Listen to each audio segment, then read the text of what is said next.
Assalamu alaikum, welcome to my channel Literature and Grammar. In today's video, I will tell you how to write an application to the principal of your school asking him or her to issue a character certificate for admission in college. इस video में मैं आपको बताऊंगी कि character certificate issue करने के लिए आप एप्लीकेशन इंग्लिश में किस तरह से लिख सकते हैं। सबसे पहले आप लिखेंगे दी प्रिंसिपल, फिर आप स्कूल का नाम लिखेंगे और उसके बाद लिखेंगे शहर का नाम। इसके बाद आप लिखेंगे रिस्पेक्टेड सर और मैडम। आगे आप लिखेंगे I may like to request you to issue me a character certificate. मैं आपसे करेक्टर सर्टिफिकेट इशू करने की दरख्वास्त करती हूँ। I passed my matriculation from your school this year. मैंने इस साल आपके स्कूल से मैट्रिक पास किया है। I got first division in the examination. मैंने इम्तहान में फर्स्ट डिवीज़न हासिल की थी। I have been a regular student of your school and attend the classes regularly. मैं आपके स्कूल में रेगुलर तालबा रह चुकी हूँ और तमाम क्लासेस बाकायदगी से अटेंड करती रही हूँ।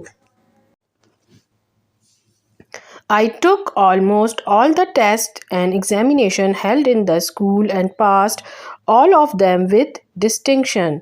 मैंने स्कूल में तमाम इम्तहानात और टेस्ट दिए हैं और सबको इम्तियाजी नंबरों से पास किया है। I have been a member of the debating society of the school. मैं स्कूल की तकरीरी सोसाइटी की मेंबर भी रह चुकी हूँ। I took part in a number of debates competition held in the school. मैंने स्कूल में मुनक्कद तकरीरी मुकाबलों में हिस्सा लिया है।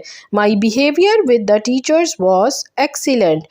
मेरा बर्ताव असातिज़ा के साथ बहुत बेहतरीन था।